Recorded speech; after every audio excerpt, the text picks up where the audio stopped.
Hi, Stan Watson here from DMT, the world's leader in diamond sharpening tools, here with Lori Leibach from Culinary Underground School of Home Cookery in Southborough, Massachusetts. And we're going to talk to you a little bit today about tips and tricks for knife sharpening, and Lori will talk about? I'll talk about how to hold the knife correctly, knife safety, and I'll give a demonstration on how to slice, dice, and chop an onion.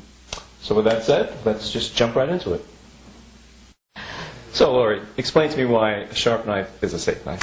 Well, when you have a dull knife, you have to apply more pressure. And when you put your weight behind that pressure, there's more possibility that you're going to slide off of there and cut yourself or cut somebody else or just do a nasty job. That doesn't sound very pretty. So. No, it's not. It's a very nasty thing. So, when you have a sharp knife, you don't have to work as hard. I think some people have dull knives and they don't like to do work in the kitchen because it's too much work. Like to cook. Maybe that's why takeout is so popular. Huh? Yeah, I think that's probably the reason. So I think I'm going to teach you today how to get to a sharp knife with our DMT Diamond Duosharp. It's the world's first double-sided diamond benchstone in the coarse grit and the fine grit. And I will start on the coarse side. Now, that is a dull knife, right, Lauren? It's extremely dull. Now, let's see what we can do. Alrighty, there you go. Okay. People ask, what's the right angle and how do I get to that angle? Well, there's an easy way to do that, and that would be 90, and half of that would be 45. There you go. And half of that again is 22 and a half. There you go. So with that in mind, you just simply stroke across the stone, very evenly, even pressure. Always stroke into the cutting edge.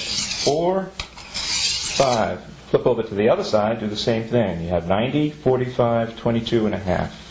I see you're keeping your wrists locked. You need to keep your wrist locked so that you maintain a steady angle. So that's 5 strokes on that side. Now we're going to flip the stone over to the fine side, progress through the grits. Slide that back in. It's really easy. It certainly is. We like to make things easy with diamond sharpening. Now another way to get the right angle is to use 2 quarters, place it right down on the stone, lay the knife down right on top of it, and stroke 1, 2, 3, 4, 5. Move the quarters to the other side of the stone, get the other side. Lay that down. 1, 2, 3, 4, and 5. And that's how easy it is, Laurie. It's just, that brings you back to slicing paper-thin slices of vegetables.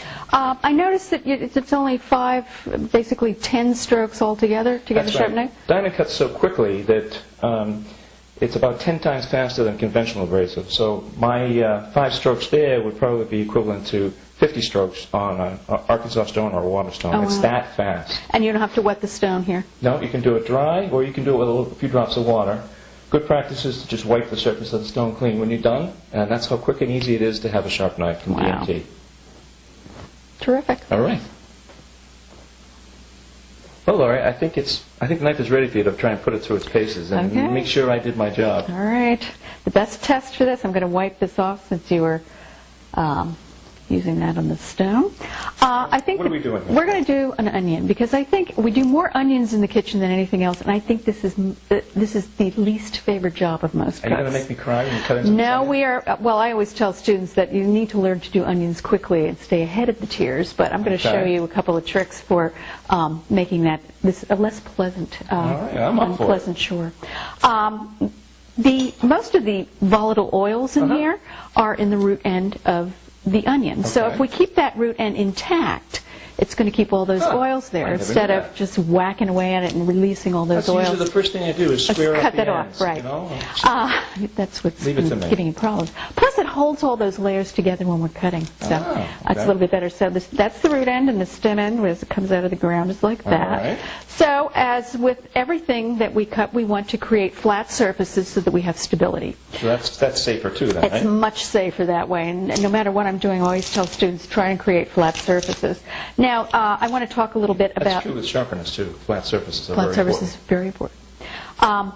Holding the knife, both Stan and I are lefties, so the majority of you are going to cringe when you see us doing this. But the best way to hold the knife is to put 3 fingers back behind the bolster and to put your thumb and forefinger on the spine of the blade. Does that give you more control? It does. It becomes an extension of your hand. You really kind of need to choke up on it a little bit. And this hand, or the guiding hand, you want to keep these fingers back, including the thumb, which always kind of sneaks out there. Okay. It's a little bit, I think, a little bit awkward. Technique to learn?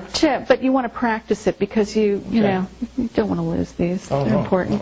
So the first thing I'm going to do is create a flat surface by cutting off the stem end. That gives you your safe There's thing a nice, there to keep that so it's not going to roll around. It's not going to roll around. I love when people are doing this.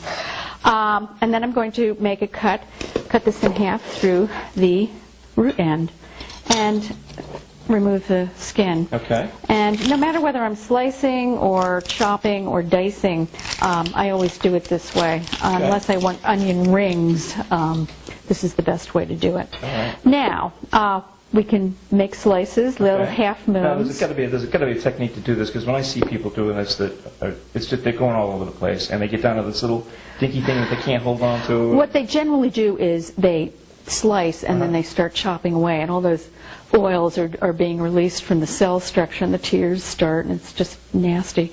So what we want to do is make a series of cuts that's going to help us do the dice. And depending on how wide we make these cuts or how small we make them, that's going to be the size of our dice, whether we have a small or larger. So it depends on what you're dicing it for. Yeah, exactly. You know, and uniformity is nice because things cook more evenly when you have uniform slices. So what I'm going to do is first I'm going to make a couple of cuts parallel to the board with my knife. And notice where my hand is. His fingers are up, out of the way.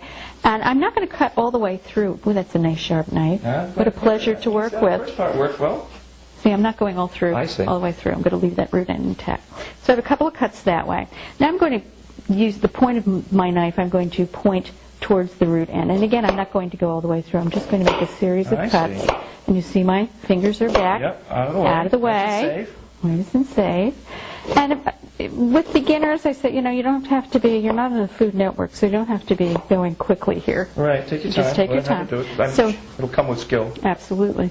Some cuts this way, some cuts this way, and now I'm going to slice as I normally would into half moons. And as you'll notice, are we crying, Stan? I like that. That's pretty good. We are not crying. I knew I hung around you for one reason. And as you get down, you know, as you become more proficient at this, you'll get closer and closer. Sure. But as you come down to the end and it gets a little more awkward, I flip it on its wide end and just continue, doing this that's great. that way. So. Well, Laurie, thanks very much. I'm glad it was